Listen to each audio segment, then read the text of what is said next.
Today's podcast is brought to you by SeatGeek. Get $20 off your first order when you use my code Nash.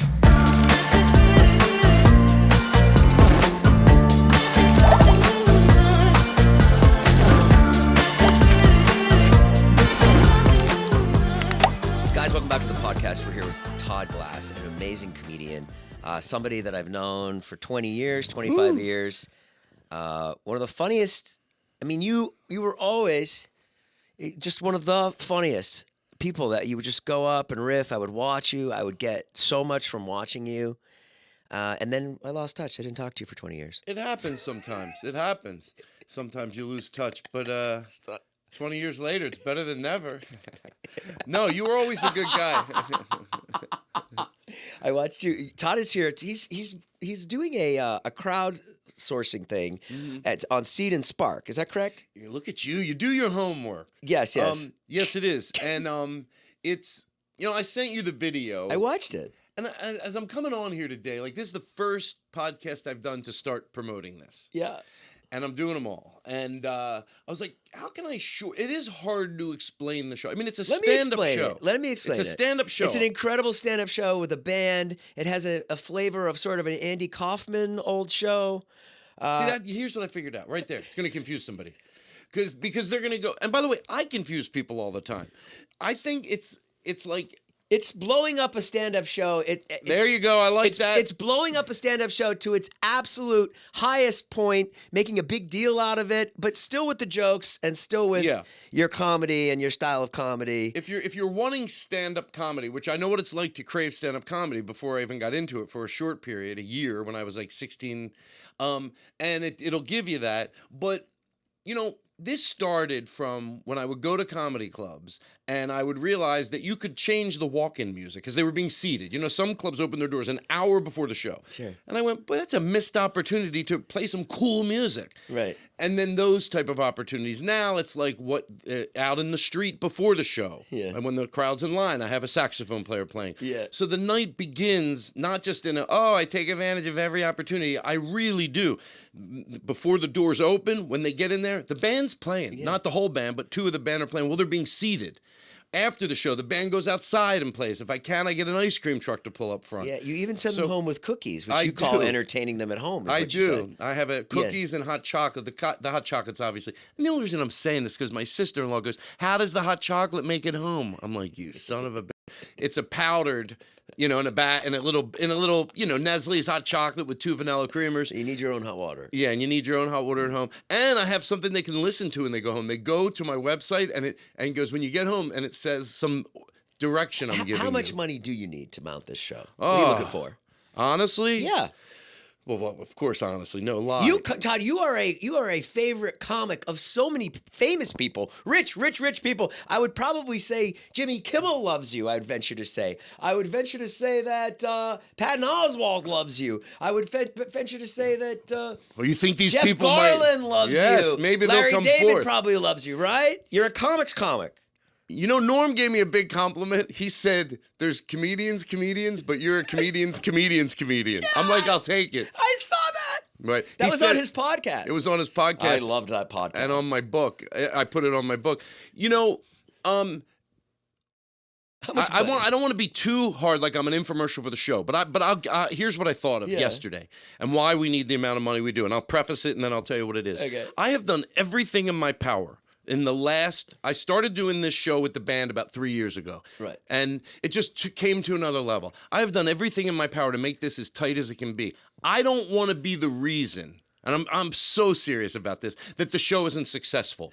So if there's like 5 elements of the show, there's the band, there's, my stand-up. That's why in the last year, I stopped touring with the band because I want to get my stand-up tight. Right. My physicality. I'm in the best shape of my entire life. Oh, great. I want to go in performing, and I have done everything. This is not just a line. This is not a new play. This is a well-oiled machine. I've made sure of it. And I think the only thing that could go wrong is not having a robust budget to have a PR company. And it's a lot to really bring in the big dogs. Not like someone, they got me one. This is like we were told 25 to 30. For to promote a 2-week run in New York. Doesn't have to be Broadway, off Broadway. to really bring in the big dogs, to turn this into something. And I don't want the reason it didn't work. I know it's not going to be me. And I say this with confidence. On my worst night now, it wasn't always like that in my career. I had nights, on my worst night now, I'm great. Of course. On my worst night, I'm great. And then from then on, I don't want because we didn't have enough money to do this right, because it's all I care about in life. It's all I think about. Every single night I lay in bed, and during the day I fantasize the opening of the show, the band. And so we need, here it comes, we're going for 200,000. Oh, wow. Yeah. Okay, And I know it doesn't cost that much. Like I said, if the show picks up and then we tour with it, we have like 3 band members and I use 2 local guys, but it's the New York run to get it to turn into something. Why don't you just do it in LA then? And that would be cheaper than New York. That's a good question. And if somebody who knew something, when we get the money, if somebody goes, no, LA could work, but something about New York, my management and it's like the smell of where you get something to turn into something. I see. Yes. The epicenter of culture. Mm-hmm. And people can come out, and I picture other comedians coming out, and it's just, I think it's New York. And again, it doesn't have to be on Broadway. It can be off Broadway. Right. I'll turn any room into something amazing. I want it in a high-end jazz club type of place. I want people to be able to get drinks. No food. But the way I said it, when I did my Netflix special, I told the guy what I was going for. And I knew he got it when he went, Goodfellas, black tablecloths to the ground. Yeah. Oh, yeah. And when he said that, I go, you get it. Yes. It's that little detail, but it's high-end jazz club. I want people to be able to get a drink if they want to drink, but like maybe, but squished in there, comfortably packed. Mm-hmm. Do you still do the Mater D bit? Oh my! Wait! Is that where I'm the guy who doesn't? He doesn't know your name. He messes up. I still do. You know what's so funny? I drop bits out of my act as I get tired of them. That's sort of the way I do it. I don't ever go, I'm done with it. I'm tired of it. It falls out of the act, and I forget I even did it. That one sticks around. I think this is it. Like, correct me on your name. And this guy gets out of it. Like, he usually is walking around. He owns the restaurant. So when I say your name, you correct me. Real nice. You're like, oh, actually, my name is. I go, look at you. How you doing, Bobby? It's actually Jason. That's all right. Have fun. Good to see you. Mom's good. He's like, Mom's good. Like, he doesn't even know who you are. But I used to love that bit. Yeah, the guy's a pro. You used to go out in the audience and do it. Yeah, I used to You go look with like Bobby. a Mater D. I always wanted to be like, when I was little, we'd go to this restaurant and the owner walked around and he had like a suit. And I was like, I could be that guy. He looked like he was the president of the restaurant. You good? He had little mumbles. Like, I was 12 and I really took him in. He'd be like, he'd say some words that the odds are maybe you think, like, he goes, hey, you good? You going on vacation? Mom, still kids coming home? Yeah. And probably they think he said something about our kids. Hey, yeah, how you doing? Well, there's that thing of, is this guy being fake? Or does he actually care? Well, I think this is a made up guy in a way, but he also exists. I think he cares. You think he cares? I think he cares, but he can't remember everybody. He wants to make everybody feel special. I was spiraling last night. I was watching Curb Your Enthusiasm, and I was wondering if the Jeff Garland character always agrees with Larry because he loves Larry or because Larry pays his bills. Probably Larry pays his bills. Yeah, I wasn't sure. Yeah, I bet if you asked Jeff would say, No, he loves Larry. He's his friend. He's his confidant. The character or the character? The character. Yeah. Oh, well, it's got to be at least 80% he pays the bills, 20%. In real life, it would be 80%, right? If you pay in real life, yes.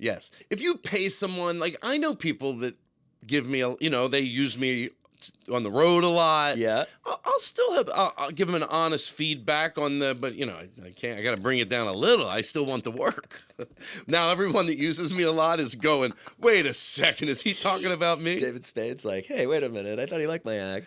No, Spade's the best. Don't you open for him or go on the road with him? I did for a long time, and he's amazing. I love his stand-up. Everybody says this about Dave, but it's not like he doesn't have a platform. We're like, oh, poor Dave. But as funny as he is, like, he is the most enjoyable person to be around. Yeah. He is usually very pleasant I used to and know him a bits. little bit. He's a bit machine. Like, I don't get up early for anything. I don't like the day. I'm a night person. Yeah. But if I'm on the road, he goes, and he gets up at like, he'll stay up late, then he'll get up at 7 in the morning, and he'll go, you want to go to breakfast? And I'll go, yep. Because I know the minute I meet him at the restaurant, he's going to do bits. Yeah. Yeah. He'll does this one thing. He'll be like, oh, we just do it over and over and over again. You claim you're nauseous from the night before you go, and you have the menu, you go, oh my God, I am not feeling well. I'm actually being serious. Whew, last night was not good. Oh yeah, can I get the lamb shank with the peanut butter jelly? You know, like the worst thing to get when you're. I didn't sell that bit good. God damn it, my crowdsource is gonna flop. 200,000's a lot, Todd. I don't know who's gonna. I don't think it's that much. Who are we gonna get to pay this? You know what someone? Well, it's gonna be a lot of people. Yeah. But you know what someone told me? They go, some people that are proactive, like benefactors that go to these sites. Yeah. 200 to them, it's nothing. You know. You can also have the band. Like we went for some of the more high ticket items. I can always lower it, but to name the band after you. So on every placard. Or your business. LeBron James band. Yeah. Right. Or your business. And at first, my friend goes, the business. I go, that'll be cheesy. But then when I played it out, I thought it was funny. No, it's hilarious. I have to go, seriously do it every night. I go, I'll think of a name that really wouldn't sound classy. How about a hand for Tony's Pizza Band, ladies and gentlemen? The Tony Pizza Band. JR's Auto Detailing. Right. If they'll pay the money, I'll go ahead, and then I'll just make a joke. I'll go, folks, you know, they donate a lot of money. Yeah, that's really funny. Robin's Cupcake Band, ladies and gentlemen. I'm not making it up. And I tell all 7 guys, what's the name of the band? They all go, Robin Cupcake Band. Right. You know? So, God, you're scaring me. 200,000. I don't think that's that much. You know what? If I got less, could I do it? Yes. Yes. But maybe I couldn't. We're trying to shoot a documentary alongside of the whole process. Got it. So it adds up. One thing when I was watching it, I noticed that I know that your audience is like they're young people, right? You know what?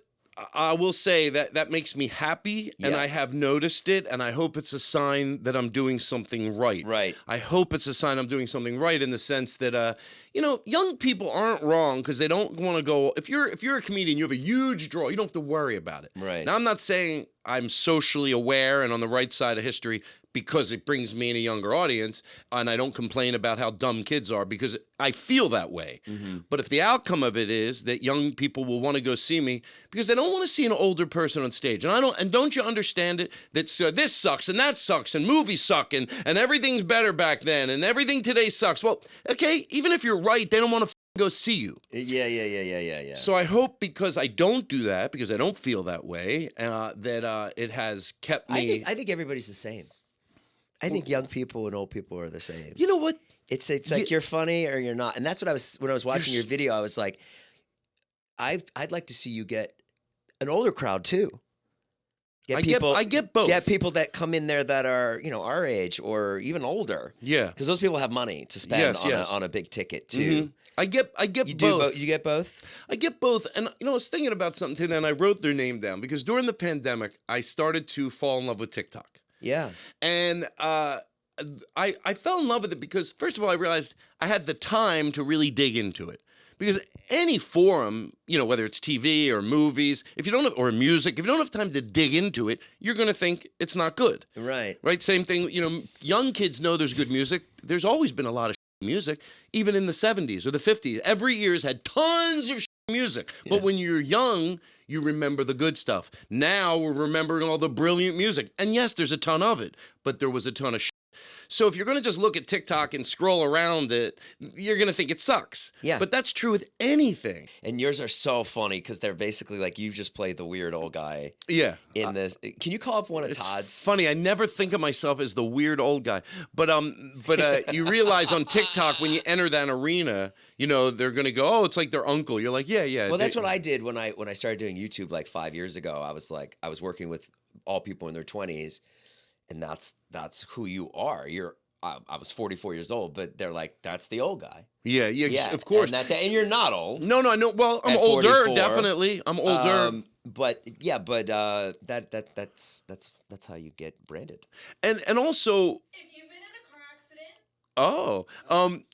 I think you should have friends. I have friends that are my age. I have friends that are older. But I think you're supposed to for growth and spirituality, have friends that are younger than you. I agree. And I always see people that are, a lot of people are afraid of being alone. They go, oh, I don't want to be old and lonely, so they have kids. They're not going to want to be around you. The way to not be old and lonely, if you don't have your own children, is be pleasant to be around. Yeah. And I noticed that with an older couple we know.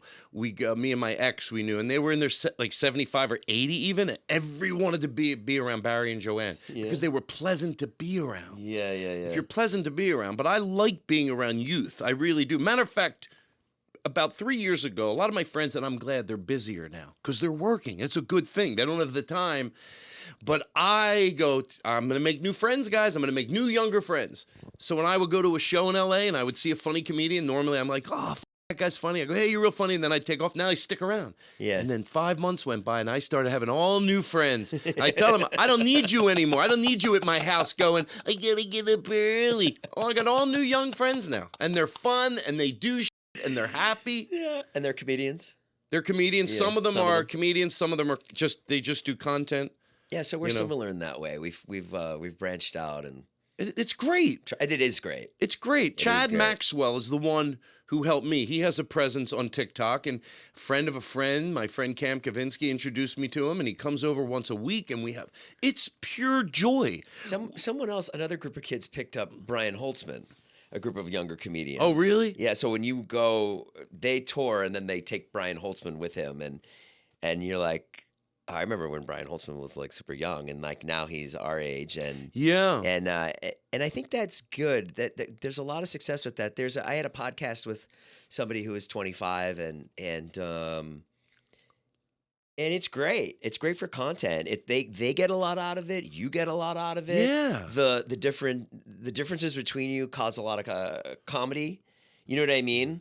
So there's another podcast called BFFs with Dave Portnoy. Right. And he does it with, I think Josh 22? And Dave's 40, 44, 45.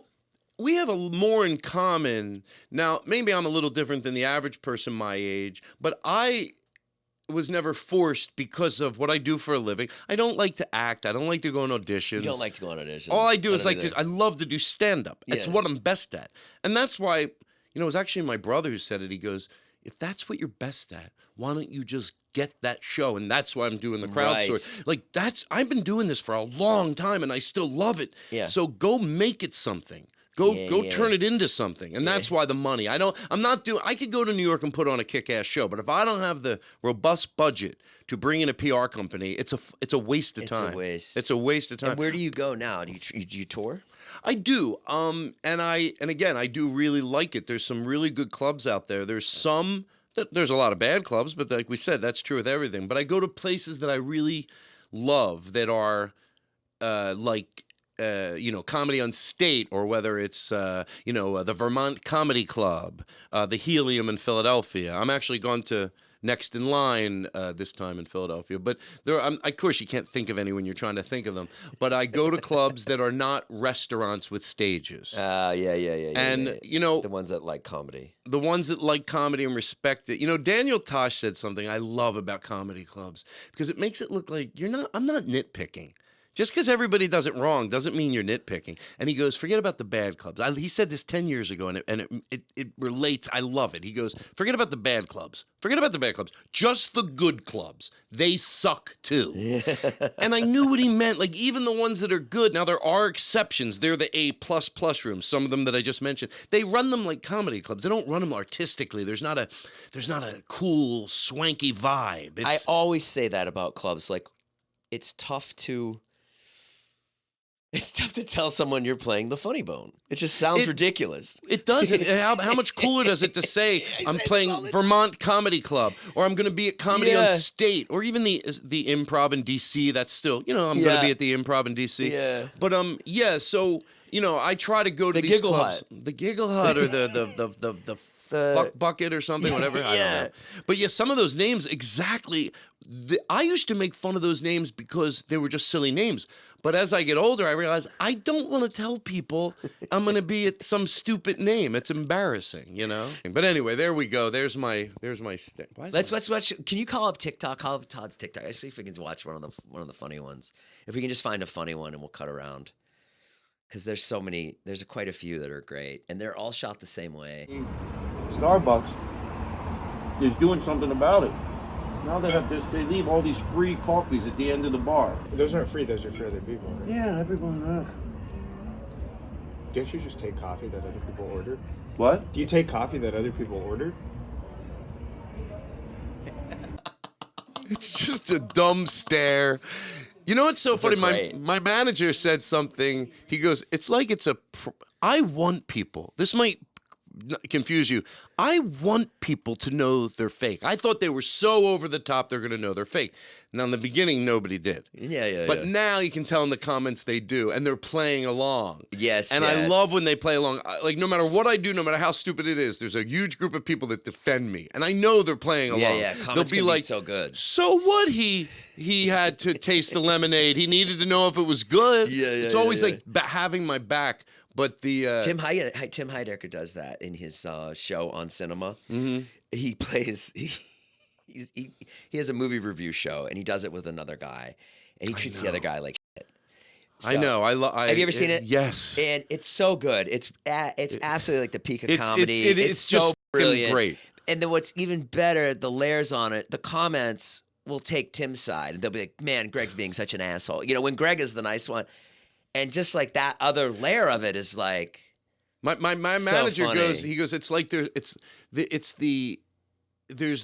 what's it called when I forget the name of it, but he said in the comments it's like you could tell there's like the people, it's a prank show in the comments. Like they don't know what's real and what's not. And then they figure it out, and then they're just sort of, for the lack of a better word, part of the family. Yes. But that's why I always like to drop stand-up too and other things, because I want to remind people, if they go to my page, this is what this guy does. You do. So even though I know if I drop a stand-up clip, it's not going to get the same views, I'm okay with that. I'm okay with that. And then I go back to doing the ones that Have you seen the woman CC Uncensored? She's a nice woman. She makes coffee. She makes content every day. She puts it on, and she has a coffee stand. And every reel starts the same. I'm CC. This is the life of a 26-year-old that makes coffee in Portland, right? Mm-hmm. And this was on Tom and Christina's show. That's where I found out about it. And when you go to the comments are so mean.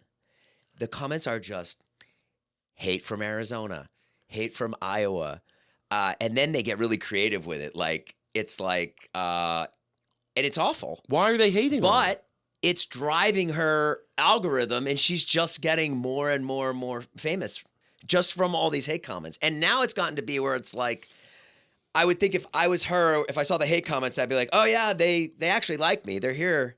That process of, oh my God, these people really hate me. Oh wait, these people like me, and people actually love to hate me, and they actually love me. Right. That journey. Yeah, that journey there just exhausted me because when the hate part of it, it's a roller coaster. Oh, I've gone through that on TikTok Live. I do live streaming, and the first time you get on there, I've been on there a few times, and the first time you go on there, you're like, oh, like people want me dead, And then I've done it now for enough time where you go, oh, this happened last night. Someone comes in, they were being nasty. And I wasn't even creative with it. I wasn't even funny. I just went, oh, okay, Sheila, you feel that way. I say, Sheila, you know what? Give me 2 minutes. Give me 2 minutes. Hang out for 2 minutes. Maybe it'll change your mind. Like, I wasn't even funny. And I go, and then I looked at her page. I go, oh, you cut hair. Oh, cool. You're a beautician, cosmetologist. Hey, check out Sheila, everybody. 2 seconds later. I'm sorry, Jason. I'm sorry. I had a bad day. I was mean. I said, oh, cool. It does. Do you know how many times that's happened to me? It happens once a day. It's just like people are not. They're just not that evil. Can I? They're not that evil. Yeah. Well, yeah, I agree with you, and I think that I even asked myself this because and I understand, of course, when people can be very negative online, but they can also be incredibly warm. Yeah. And I asked a friend of mine, and I asked myself this question too, because the fact that everyone's negative is talked about all the time, but what no one really talks about, and that's why I mention it every chance I can get, I jam it in there, like today, that people can be incredibly kind and nice and warm. And I asked my friend that he won't stop saying it. Like, he forgets I gave him the speech, and then 8 months later, he's like, yeah, everyone's so negative online. I go, when's the last time you left a nice comment somewhere? Now, either have I. Back then, when I said it, either have I. I started to, and I know why it's hard. Yes. You have to bare your soul a little. I've started to leave a nice comment, and then I erase it, and I go, why are you doing this? I do that too. And I go read some of the comments, how nice people can be, and it can remind you how decent we can be as a species. So people can also be nice, and people can be warm, and people can be. I liked what you said there. I really tap into that when you're leaving the nice comment, and you're like, okay, well, now I'm putting myself out there. Bert came out with a vodka over the weekend, him and Tom, whatever. Okay, so I was like, oh, they made a funny video, and I started to write like, ha ha ha ha ha, and then I was like, oh wait, do I look like I'm kissing his ass? Right. Like, and then you go through this whole thing, and you're like, well, that's not very creative. Ha ha ha ha ha. Other people are writing stuff that's way more funny. And then I left it. I just wrote ha ha ha ha funny video. Yeah. Ha ha ha, by the way. Oh, go ahead. I'm sorry. Yeah, no. Ha ha ha is probably, they love it. I'll tell you why. Yeah. People are funny back, and sometimes they are funny. But sometimes when somebody just goes, holy shit, that just made me laugh, I go, thank you for just applauding it. Instead of, you don't have to. That's all you need. By the way, the people on TikTok, not to Twitter, but I know I'm right.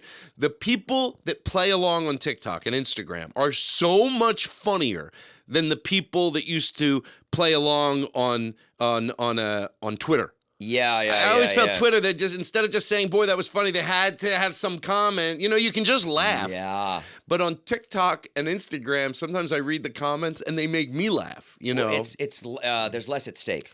On Twitter, that's all you're doing there is typing and writing. Right. But over on TikTok, it's just a comment section. Right, and not as exactly. Yeah. But anyway, but loving the whole thing and loving making the videos, and I'm really like having the time of my life, and I'm glad that I am. You were always that way, man. You were always like, I always appreciated your ability to, for lack of a better word, like flip the script. Like that was what I always got from you. Like someone would be complaining, and then you would be like, no, actually. You know what? Just like a general, I think it's really easy too for a comic to be like miserable or whatever. But you were always just like generally upbeat, good energy, and like, seeing things glass half full. Well, I appreciate that, and thank you. I appreciate that, and I feel like I don't know why. Like I was talking to a friend the other day, and when I'm getting ready to do these podcasts, and I said, why can't I just enjoy TikTok or enjoy Instagram without giving everybody the speech? And I go, I guess it's because I've been doing stand-up a long time, and I mostly want to motivate my comedian friends that I love, but they're always so negative to any new vehicle that comes along. Yeah. It's not that they have to embrace every single new, whether it's Vines in the day or whether when podcasts came along or whatever comes along, and I'm like, why isn't there anything that comes along? Like my friend goes, yeah, I guess I'm going to have to start doing TikTok. I go, don't. Unless you're excited about it, unless you're like, holy fuck, I thought of something I can do on TikTok that I'll enjoy. Don't do it. You're not going to be successful if you go over because you have to. Yeah. I didn't go over there because I had to. I went over there because I'm not kidding. During the pandemic, I was laying in bed and I would just get jealous of some of the funny stuff over there. And the warmth, too. What did you do during the pandemic? You just sat there? What? It's so funny. I just sat there. Like you picture me in my house during the pandemic. I did. There were lots of days I just sat here. It's so. I guess I sat around a lot too. It's funny when I say in bed. I sat up in bed a lot. Yeah. Like I would make my bed and then get back in it and just sit up in bed. I just think it's especially funny for a stand-up during the pandemic. That's just like insane. I'm surprised, and I think can't do anything. You can't do anything. I'm surprised I did so well. Yeah? One of the things that I realized, it wasn't... You mean financially or mentally? Mentally. Yeah. And financially, I started the show 10-Year-Old Tom doing the VO for the principal on there during that. So that was easy. I was not as nervous. Yeah. But one of the things I realized, I had my podcast studio. So in there I had a stage with a PA, and it looked like a little comedy club. And I realized I didn't purposely do it, but I realized it was very helpful. You know, when you're doing a podcast, you just trust your sensibility. Like right now, we're having more of a straight conversation, but even if we were just both, being funny back and forth, we don't have to rely on, Jason, how are we going to know what's funny? We don't have an audience here. We know it's funny. Sure. And I did my stand-up with that sensibility. You did? I did my stand-up, and I told my sister-in-law once, and then they started pumping in audiences, which I didn't care. I didn't need it. I know what's funny. You mean like Zoom audiences? Yeah, I was doing shows, Zoom shows where I couldn't hear the crowd. And eventually, you know how you could hear some people, they would put some people, but I didn't need that. And I went, you're trusting your sensibilities. And after a show, I hung up, I called my sister-in-law, I went, oh, that went really well. She goes, how do you know that an audience? I go, well, I know it's funny. I know when words flow out of my mouth right. I know when I find a word on stage, whether the audience is there or not. That's so interesting. And it doesn't mean the audiences are one of the best things about stand-up comedy, of course. But also, they can be the hardest thing about it. You have to, if I see 10 people in the audience not liking a joke, I might stop doing it if I have people in the front row that aren't buying the repetition that I think's funny. But if I'm doing it to the camera and I'm just trusting maybe there are 20 households that are turning it off, but what about the ones you're connecting with? And when you're doing that, is that just like an hour of riffing, or is that material you have? I did 20-minute shows. I did full shows, where I do an hour, and I would do a little bit of both. I would have some new stuff, some old stuff. Yeah. And it really helped my stand-up grow a lot because I was doing a lot of shows trusting what you thought I thought was funny. Guys, quick break in the action to talk about SeatGeek. SeatGeek. We love SeatGeek. We love SeatGeek so much, and we wanted to let you know that they are today's sponsor, and they are fantastic, Mitch. They are fantastic, Naveen. They're amazing. They truly are. Correct? I love them. We've seen so many shows with SeatGeek. You just go on there, you get the app. I always have the app on my phone. I always have it ready. I always check it. I check it like it's almost like CNN or something, because I love to see. You check CNN often? I don't check CNN anymore. I check the SeatGeek app instead.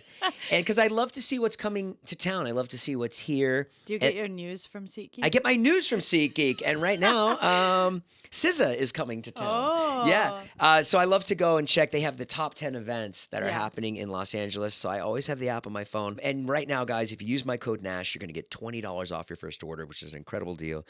And SeatGeek has been with me from the very beginning with my career on YouTube. I've been on YouTube 5 years. They sponsored my videos, and now they were the first sponsor on this podcast. And they've signed on, Mitch, for the whole year. The whole year. The whole year. The entire year. Literally keeping the lights on. So thank you, SeatGeek. Thank you so much. Go download the SeatGeek app. Go to the link in the description right now and check it out. And now back to the podcast. What else? What else? What about your personal life? Anything going on there? My personal life.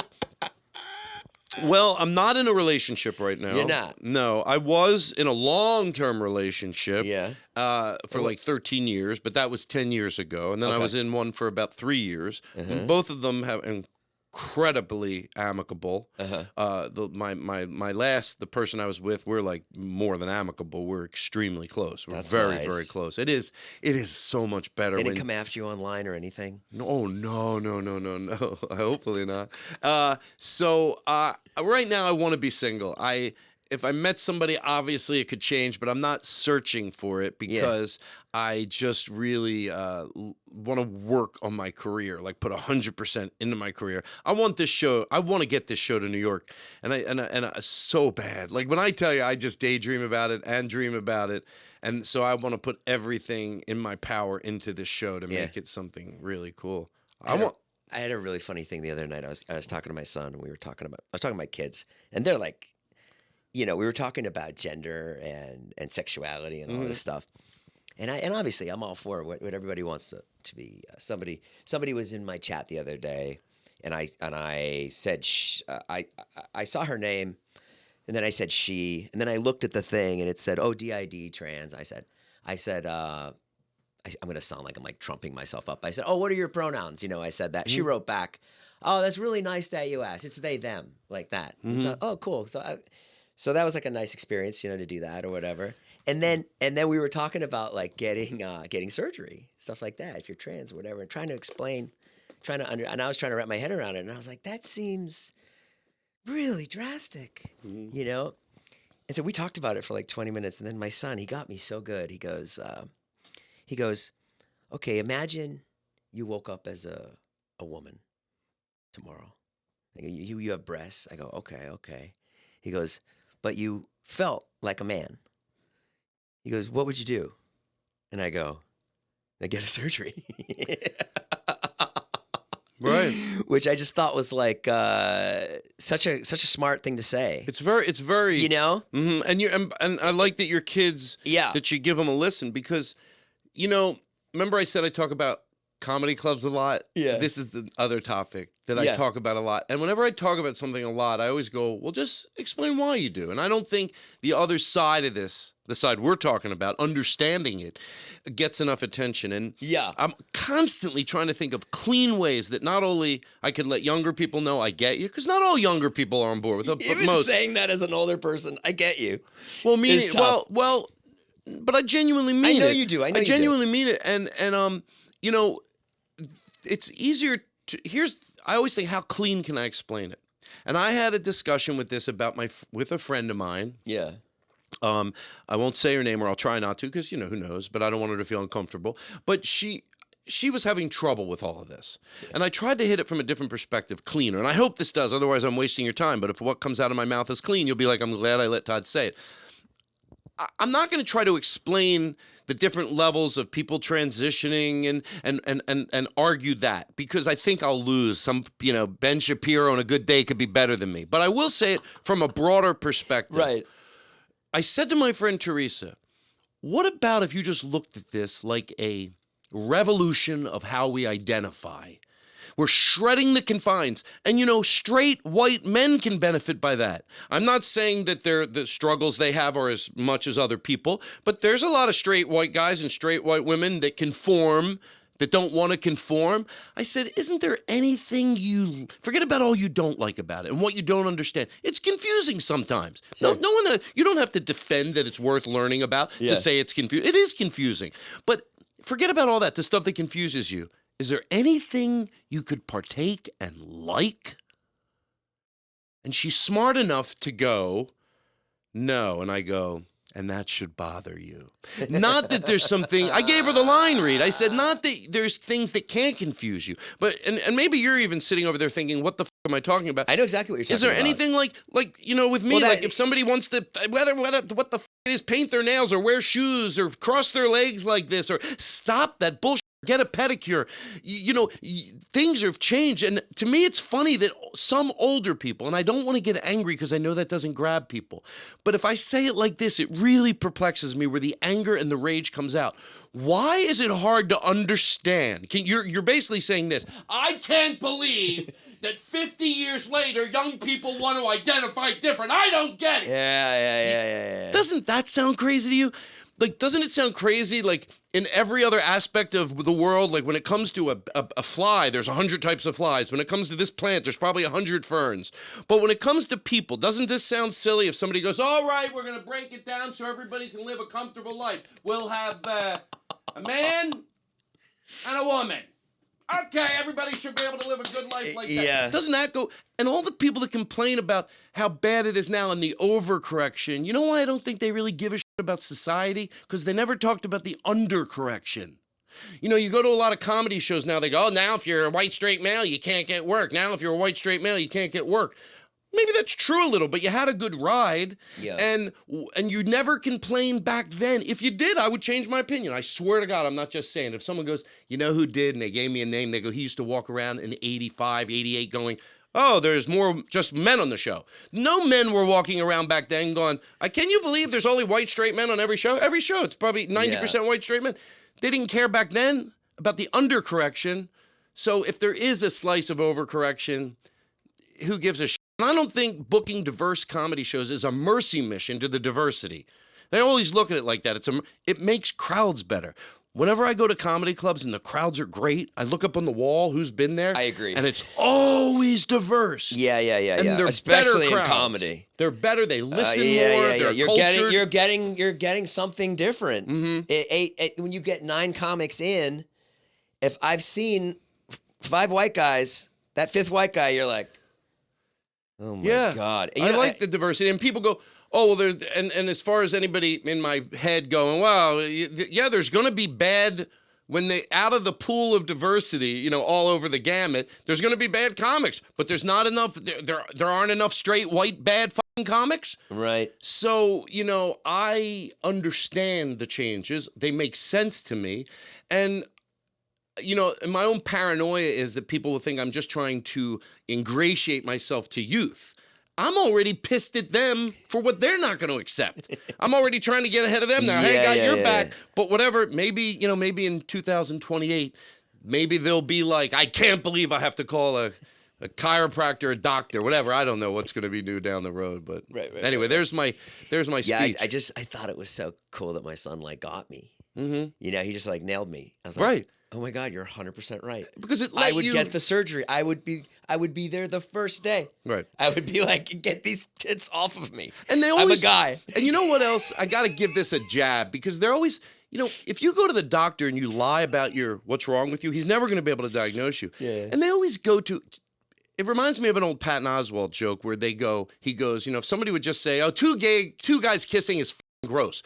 He'd be like, thank you. Meaning you told me the truth. You didn't go to religion. You didn't go. Now, as harsh as that sounds, that 2 guys kissing is gross, you brought me the truth. So when people come to you, I don't really spend a lot of time arguing with what they're saying. I go, why don't you bring the truth to the table? You're not worried That's so about cool. women's sports. Yes, you yes, don't yes, care yes, about yes. women's sports. I've known you for 20 years. You've never mentioned it. So it's not that. Just like when people, I can catch you in a lie if it's not the truth. Yeah. I take your opinion and I match it with the rest of your life. It's not about that. It's not about I can't remember all these terms.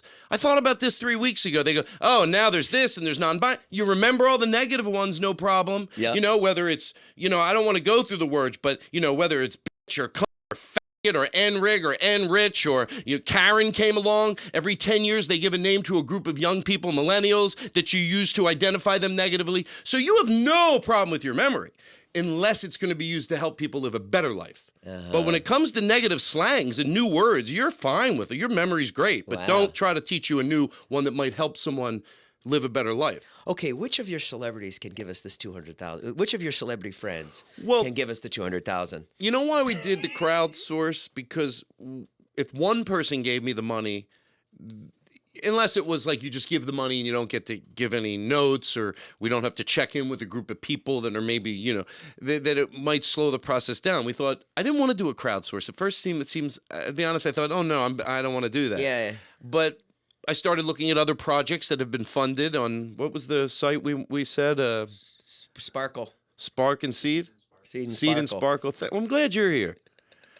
Seed and Sparkle. Say it again. Seed and Spark. Seed and Spark. Seed and Spark. Seed and Spark.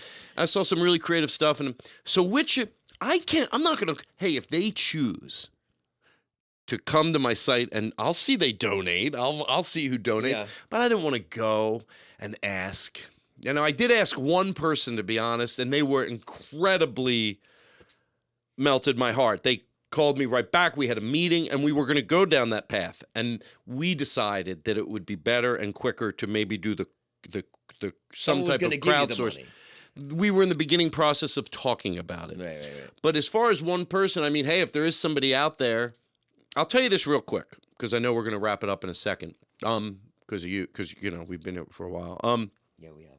My goal is, I didn't want to go to comedians' friends and ask them for money. I didn't want to. I felt like, you know, I've done this a long time. I didn't even want to ask comedians to do my podcast. I rarely did. I didn't want to ask you to do yours.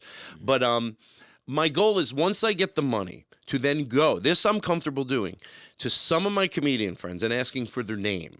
So the way I think that so in other words, like on the billboard, it would say like, I'm just throwing out my, who I think whose audience would I want? And there's more than 5 of them, but I'm just throwing out 5 that have been in my head. So it would say like, Bo Burnham, Sarah Silverman, Gerard Carmichael, Patton Oswalt, Bob Odenkirk, and blah, blah, blah, present Todd Glass. Yeah, because you usually just have one. Oh, that's fun. So it'd be like 5 it'll be a kitsch idea, but it'll also help put people in seats. And if somebody or 2 people, have to be at this tier. If it's 1 or 2, like if one wants to give the $200,000 or 2 people want to give $100,000 each, they'll get their name on the billboard with all those other people. You should even if you're not famous, you won't be famous because the famous person wouldn't care. So that's my goal, to get the money, and then I will feel comfortable to reach out to comedian friends and go, can I use your name to present me on a New York run? It would be so funny if you shot. I can't believe I'm pitching you an idea, but I would love to watch you like go and like pitch like a mockumentary of you like talking to Sarah Silverman about it, a mockumentary of you talking to Bo Burnham about it. Like that would be really funny. You know why I say no to any of that stuff, to be honest? Because I feel it'll get in my main goal. Yeah. And this is what happened. Why we didn't want to maybe have someone give us all the money that would have questions and a say, is because they're going to give ideas. And you have to be creative, and and my goal is to do this show in New York that is tight as and anything that gets in the way of it, if it's a documentary and it wants to follow me to do that process, but it's not, I don't want to do any bits along the way unless they're organic, because I want to have this show that when people leave, they're like, holy fuck. Yeah. Like it was a stand-up show, but so. What's the show called? Todd Glass, The Event of a Lifetime. The Event of a Lifetime. And if there is a comedian out there that decides, I'm sure some comedians will go, and maybe I've been nice to a lot of people. I've been doing this a long time, but just the people that have come out to see you over the years. I've been doing this 45 years. 45 years. I hate to talk about my age, but you can figure it out now. I started when I was 15. And I hope that there's some people out there that go, hey, let's make this become a reality. But comedians that are listening, come on, you have the band. Why don't your fans get together and have a crowdsource? Check this out. I know I'm having a crowdsource. Why don't all your fans have a crowdsource to raise money so we can call it the Jason Nash Band the whole run? All you need is $200,000. I don't know if we can get guys, do we have 200K? Can you let me know in the comments? 150. How much for the band? 50K? No, for the band I think it's $10,000 a night to have the band named after you for one night, or your business. I see. Oh, 10,000 a night. 10,000 a night. Now that a business would get behind. Guys, if there's a business out there that would like to be named after Todd's band for his New York run, please hit me. We see so many businesses on TikTok Live, actually. Yeah. So ones that are looking for promo. So yeah, DM Todd or DM me, and yeah. And the crowdsource is up. It's going. Yep, it's up. And this was fun. We hope it's up today. Is it going to be up? I know. I'm hoping too. It should be. I know. Well, it is. It's up. It's up today. It's up today. If you're watching this, it's up. Let's be firm. Of course. And let's say it. Right. Yeah. It's up. And also ToddGlass.com. In case they forget, the name of the site, they can always go to ToddGlass.com, and that'll obviously just throw them right over there. So okay. It's all good. TikTok, Instagram, shows coming up. And doing a big Gaffigan tour. You're in Gaffigan's tour. You're going tour. I used to know him too. Jim, I did a show with him once. Was it fun? Yeah, he's so funny.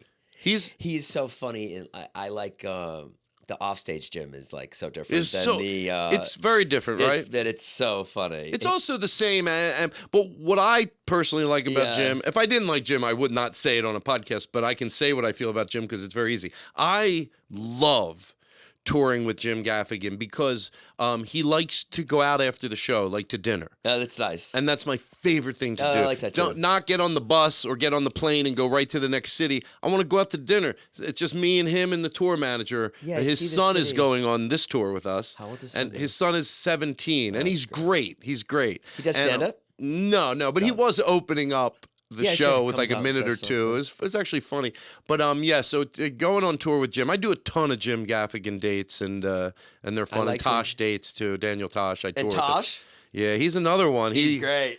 Yeah, he likes, you know what? He gets off on doing everything right. Like from when the plane lands, the car's there, the get into the hotel, they hand us our keys, like the dinner afterwards. He makes it, that's my favorite part about comedy is that hanging out with comedians. To this day, when I started doing comedy, I didn't have that many friends in high school, but when I met comedians, I sound so cliche, but I don't know how to say it any other way.